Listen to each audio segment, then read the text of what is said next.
अकलापूर हे दत्त महाराजांचं जागृत देवस्थान असून देवस्थानचा परिसर जरी अकोले मतदारसंघात असला तरी आपण आणि आमदार डॉक्टर किरण लहामटे हे दोघे मिळून या देवस्थान परिसराच्या विकासासाठी कटिबद्ध राहू, तसेच ब वर्ग दर्जाचा प्रस्ताव तयार करून आमच्याकडे द्या. आम्ही दोघेही आमदार मिळून पुढील दत्त जयंतीपर्यंत अकलापूर देवस्थानला ब वर्ग दर्जा मिळवून देण्यासाठी प्रयत्न करू, असा शब्द संगमनेरचे आमदार अमोल खताळ यांनी दिलाय.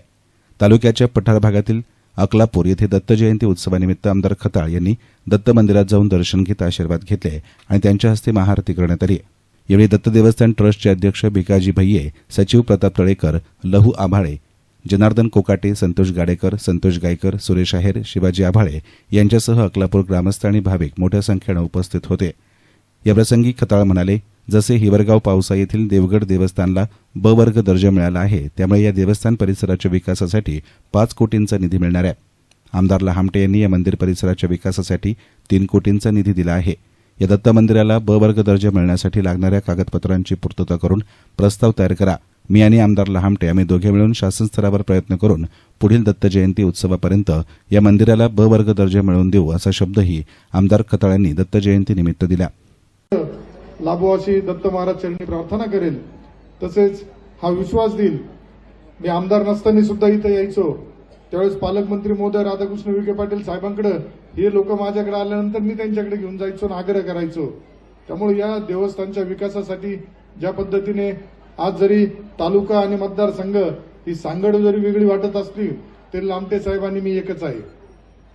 त्यामुळं आम्ही दोघं मिळून निश्चित या परिसराच्या विकासासाठी जे जे शक्य आहेत. मला आता सांगण्यात आलं की आपल्याला काही निधी आलाय, निधी हा टप्प्याटप्प्याने अजून देण्याचा माझा प्रयत्न राहील. पण माझी तर इच्छा राहील की ज्या पद्धतीने आता लामटे साहेबांनी 3 कोटी रुपये तुम्हाला दिलेले आहेत, भविष्यामध्ये आपला ब वर्ग जर झालं लवकरात लवकर ब वर्ग करण्यासंदर्भात आता आपण देवगडचं हिवरगाव पावसा येथील जे देवस्थान आहे ते ब वर्ग मध्ये घेतलंय. त्यामुळे त्याला 5 कोटी रुपये विकासासाठी मिळाले. तर उद्या तुमच्याकडून सुद्धा पुढे पाठपुरावा कागदपत्र बनलेले असेल किंवा बनतील तर निश्चित माझ्याकडे द्या.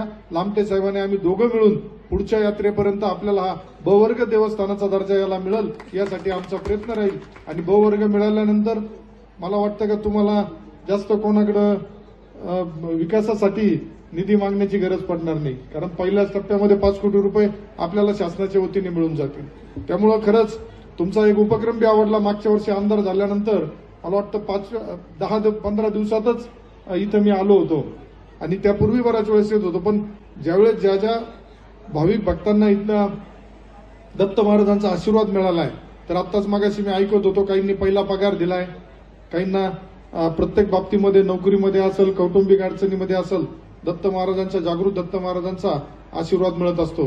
त्यामुळे माझी निश्चित मला सुद्धा ही सेवा करण्याची संधी राहील. कारण ज्या पद्धतीने आपण म्हणतो महाराष्ट्र ही आपली साधू संतांची भूमी आहे आणि या भूमीमध्ये असे जागृत देवस्थान जिथं जिथं आहेत तर त्यांचा निश्चितच चांगल्या पद्धतीने उद्धार झाला पाहिजे. तिथं पर्यटनाच्या माध्यमातून सुद्धा आज हजारो लाखो लोक 2 दिवसात इथं येणार आहेत. तर याचा फायदा सुद्धा आपल्या स्थानिक लोकांना रोजगारासाठी बी कसा होईल या दृष्टीने येणाऱ्या पुढील कालावधीमध्ये आपल्याला प्रयत्न करणं गरजेचं आहे.